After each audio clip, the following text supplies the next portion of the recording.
Olá, aqui é Hélio Machado. Deus abençoe a todos abundantemente em Cristo Jesus. Estamos produzindo uma série de vídeos sobre o livro Graça, o Estereótipo de Cristo. O livro que eu escrevi há alguns anos atrás e agora resolvi produzir ele em podcasts. Temos já os demais capítulos produzidos em vídeos no canal que você pode conferir. E hoje nós chegamos ao 8º e último capítulo do livro. Antes, porém, a minha mensagem para você que não é inscrito no canal, por gentileza se inscreva, deixe o seu joinha, ative o sininho para ser informado sempre que postarmos novos vídeos, tá bom, gente? Compartilhe em suas redes sociais, divulgue que você estará nos ajudando, ok? Vamos então ao 8º e último capítulo do livro Graça, o Estereótipo de Cristo. O capítulo O Dia que se chama Hoje. Tempo de decisão.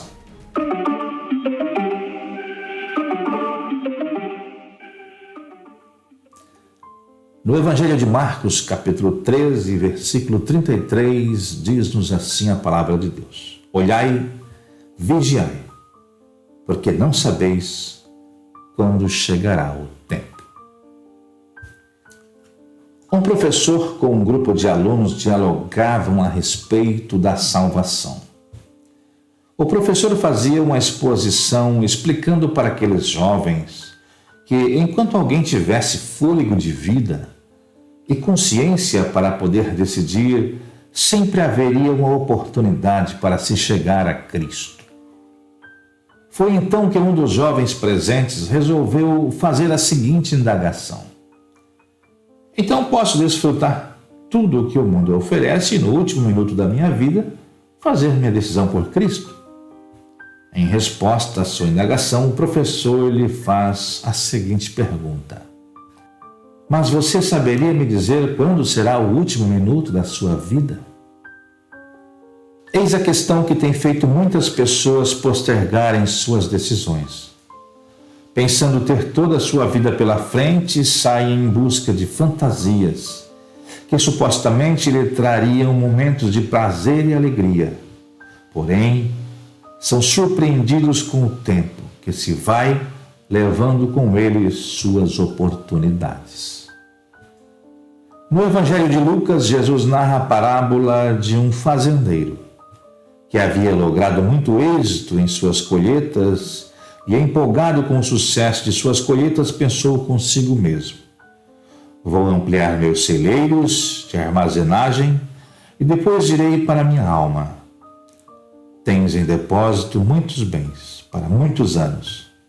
Agora descansa, come, bebe e folga.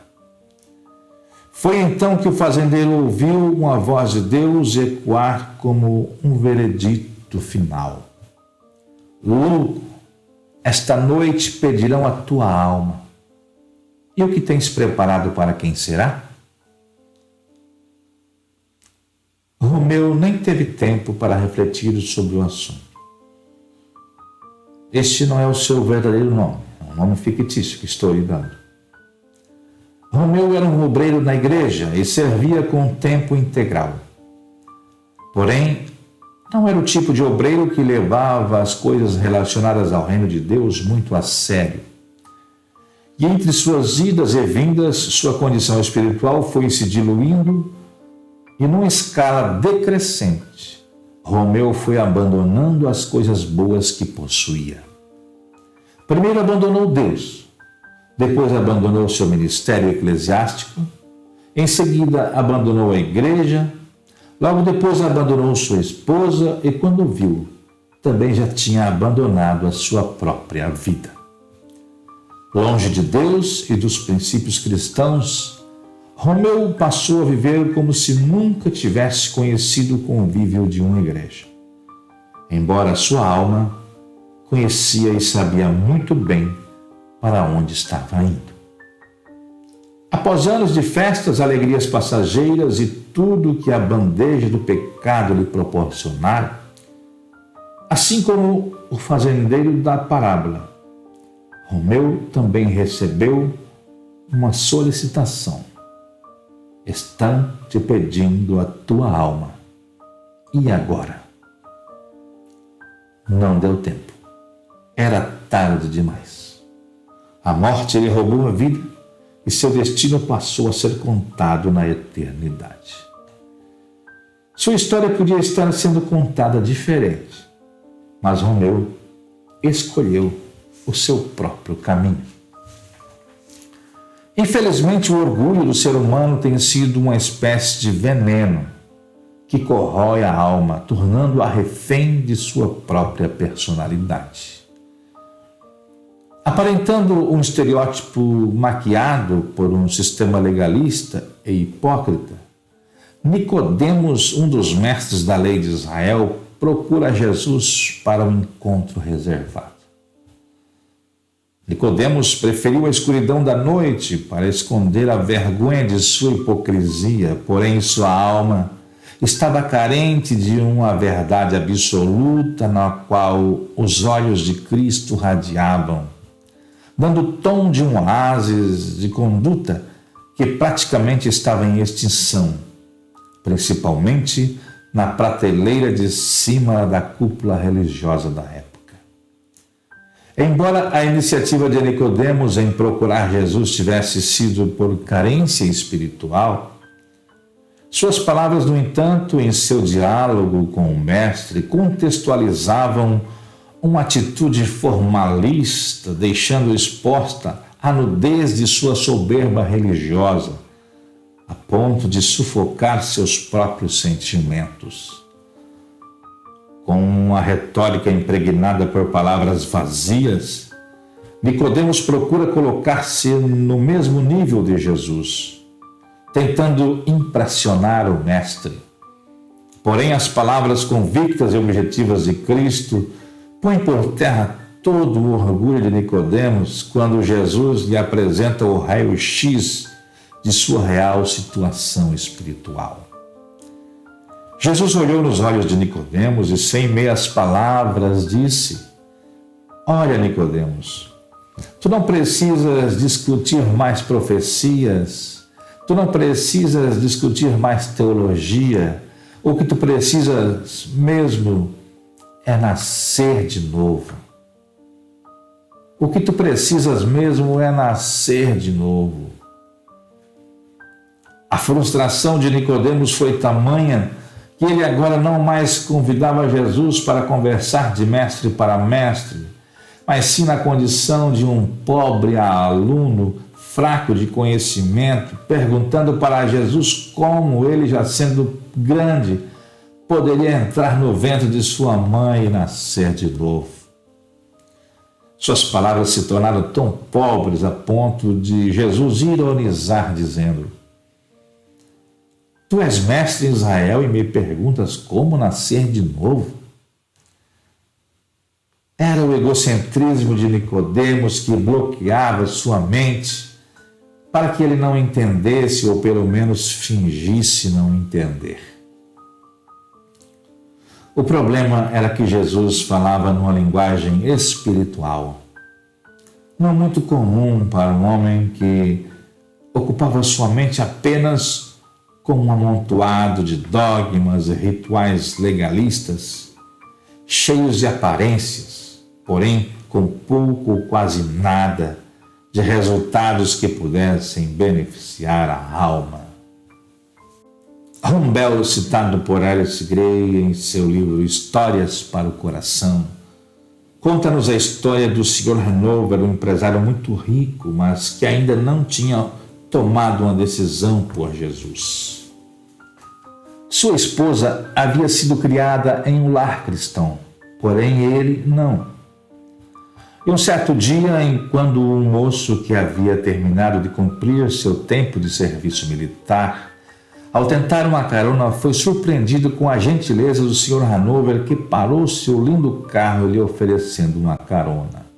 No trajeto da viagem, após conversarem sobre todos os assuntos possíveis, aquele moço que era cristão foi tocado pelo Espírito Santo a falar de Jesus para aquele empresário. Pensou em recuar, pois se tratava de um empresário muito rico, mas encorajado pelo Espírito Santo, o moço começou a lhe falar sobre a importância de aceitar Cristo como Salvador. Quando estava já quase chegando o momento de o moço descer, formulou um convite para aquele senhor aceitar Jesus. E qual não foi sua surpresa? Aquele rico empresário parou o carro e, em lágrimas, confessou a Cristo como seu Salvador. Após alguns quilômetros, o moço havia chegado ao seu destino. Desceu do carro e o Sr. Hanover prosseguiu em sua viagem com destino para Chicago, onde residia e tinha suas empresas. Porém, o Sr. Hanover não chegou em casa naquele dia. Alguns quilômetros após ter se despedido do moço, Sr. Hanover morreu, vítima de uma colisão frontal. Ainda bem que ele não rejeitou aquela que seria a sua última oportunidade. Há pelo menos 2 dias em que não podemos contar com eles: o dia de ontem e o dia amanhã. O dia de ontem já foi. Não há mais o que fazer, apenas recordações. Contudo, nunca devemos nos alimentar de saudosismo, pois esse tipo de comportamento só vai nos levar à estagnação. Devemos ter nos dias anteriores apenas a certeza de um tempo que passou, e com ele um amontoado de acontecimentos, em frases de efeitos e atitudes consumadas, tudo contribuindo para a construção de nossa história, que nem sempre é contada utilizando o início, meio e fim. O dia de amanhã não nos pertence, pois não somos detentores do tempo. Somente Deus, que na sua onisciência tem total controle de tudo, pois Ele é o único que está fora do tempo. Como estamos dentro do tempo, fizemos parte de uma contagem regressiva, onde apenas vemos os ponteiros correr. Mas não temos a capacidade para conseguir decifrar o tempo que nos resta, pois o tempo é limitado. Quando pensamos que estamos no começo, já estamos no fim, e de repente o tempo passou e não o vimos. Mas Deus estava com o cronômetro na mão. Ele sabia quantos segundos faltavam. Sendo assim, o que nos resta é o agora, e com muito cuidado, porque os segundos estão passando. E se um dia para Deus é como 1000 anos, então imagine que 1 segundo no cronômetro de Deus é muito bem contado. Se o tempo que temos é o agora, então só nos resta decidirmos já o que queremos, antes que o tempo se vá e com ele todas as nossas oportunidades. Pois quando Deus zerar o cronômetro, então um novo tempo se iniciará. E talvez não tenhamos mais tempo, pois o cronômetro de Deus poderá estar contando para a eternidade.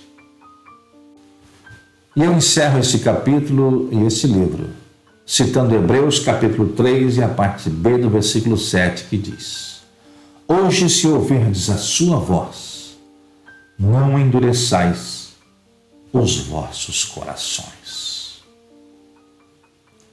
Este foi então o último capítulo do livro Graça, o Estereótipo de Cristo.